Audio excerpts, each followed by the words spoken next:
What's up, guys? Today I'm going to be giving you guys a bit of an update on the greenhouse. A lot has happened since the last time I filmed and posted about it. I think the last one was just putting it together, but a lot has changed. And I'm also going to be building some stuff to make the greenhouse better. Well, let me show you some stuff. So obviously, a lot is different. This is what we're working on today. I'm going to be burning this, basically. But yeah, we've got the temporary pond, another temporary pond that's going to be the overflow for the main pond. A bunch of the plants have been moved in. I've added some lighting that actually looks really nice in at night. Like, you can kind of tell. Gives off that warm light. It's really pretty. I upgraded ventilation. I'll go over that in a second. But real quick, I've got to bring this over to the other side of the property where I can torch it. All right, so I've got the thing in place. I'm going to do the bottom, and then I'm going to flip it and do the top. Got the torch. Just got to set that up. And you might be asking yourself, why set a perfectly good shelf on fire? I'm using a traditional Japanese wood preservation method known as yakisugi. It's commonly known as shosugiban in America, but that's an incorrect translation. Somebody basically, Japanese and Chinese share alphabets, so they saw a phrase that was Japanese, meaning yakisugi, which means basically burnt Japanese red cedar. Sugi is just that specific tree, the red cedar that they use, and used a Chinese pronunciation of the same phrase that they saw written. So shosugiban, which as it's commonly known, is completely incorrect. Ask any Japanese woodworker, it's yakisugi. Technically this isn't true yakisugi because obviously we're not using that Japanese red cedar. This is some kind of pine or something I got at the hardware store. But yeah, we're doing that, and it basically, on a molecular level, alters the composition of the wood to make it water resistant. A lot of people, if you go to like Japan, a lot of older homes are sided with yakisugi ita, which is yakisugi plank, basically. And it's really cool. I've always loved like flat black coloration or burnt stuff like that. So we're gonna give it a try here. I might oil it afterward. It's not 100% necessary, but it does help it basically stand up to the weather. I'm hoping that this isn't going to be a super permanent one because we're planning on moving. So I'm not terribly worried about it degrading a little bit. But yeah, this is the first time I've ever done this, so let's give it a shot.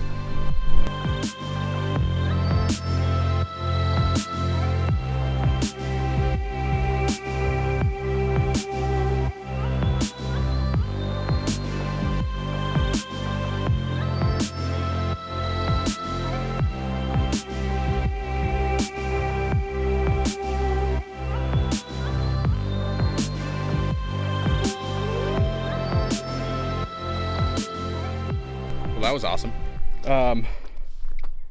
Not really sure what I'm supposed to do next. I guess I take like a wire brush and scrape off the stuff, or maybe I hose it up. I don't know what I'm supposed to do at this point, but it looks really cool.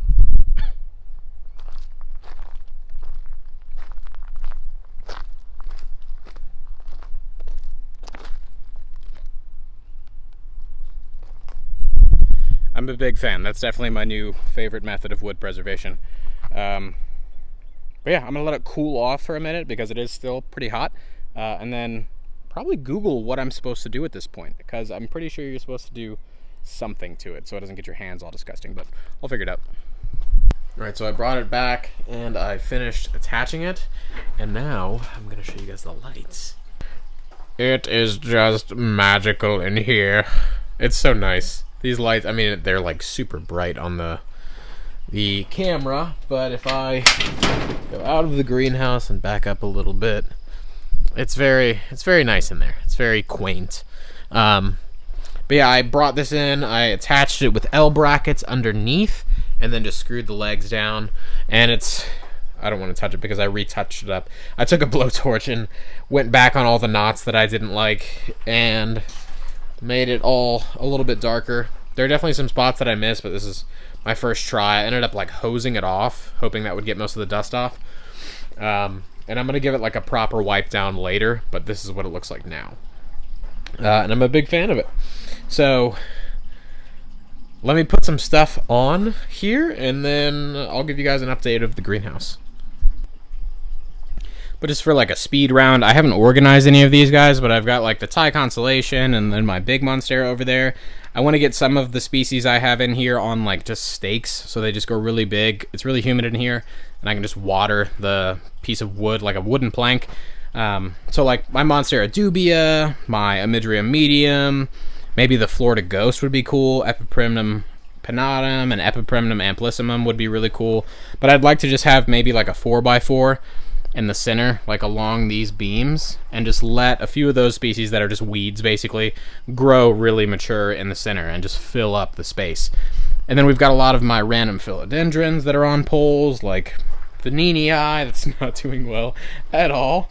Melanochrysum, Varicosum Ecuador, Splendid, Glorious, some other Monstera species that I need to get going. Varicosum Titanium,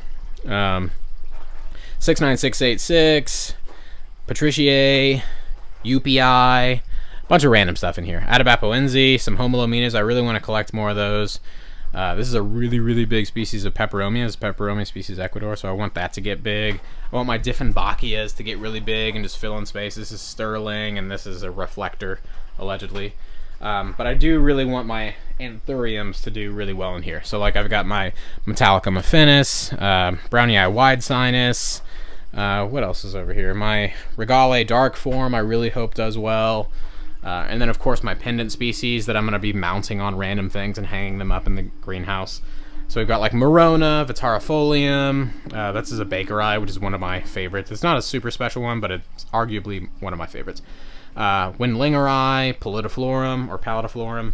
I need to mount these on stuff. I think I want to put the Morona on one of these trees just because it gets so massive. It would be a good fit for the tree. And the tree is also going to go in the pond, so that's going to be really cool. But yeah, lots of fun plants. Another really good one over here. This is Pseudovaricosum. It's one of my favorites. I didn't like it for a long time because I was growing it in too high of light, but now that I've got it out here, it's freaking beautiful. Really excited to see this one grow. But yeah, lots and lots of plants. Got a ton more in the grow tents inside. So those will be, not all of them, but I could take you guys in there, I guess. So of course I've got all the tubs. All the tub stuff is probably going to stay in the tub stuff because it needs tub conditions. Kind of obvious. I've got this grow tent that I'm breaking down because I just don't really use it anymore. There's nothing in there. I took the shelf out. I'm going to repurpose those lights and probably just sell the grow tent. It's a smaller one. And then in here, we've got a lot of propagations and a lot of my nicer stuff. So random propagations that are going to be going to wholesale reptile stores, some begonias, hoffmanias, jewel orchids, random begonias, Furrow, some of my favorite ones back here. This is Polyloensis, Foliosa, really cool stuff. A lot of hoffmanias down here that have been neglected.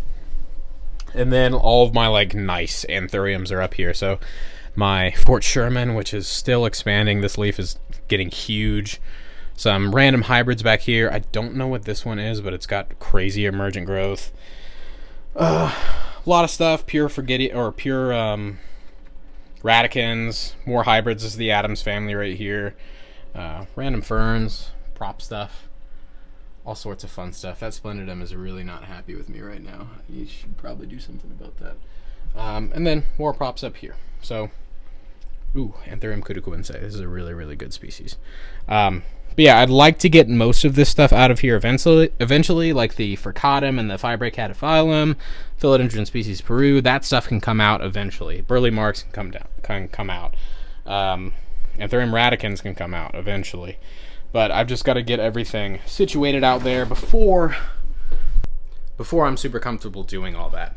I'd like to get the pond in, and I'd like to get the ventilation system set up entirely, just so the air is flowing and it's consistently a little bit more humid, because during the day when it gets really hot, it dries out a little bit, and I'm not a huge fan of that. It's got a big humidity dip. But once we get the pond in there and we get some more fans and maybe some misters and stuff, that should be a lot more stable and a lot more humid and a lot cooler. Not cooler, but you know what I mean.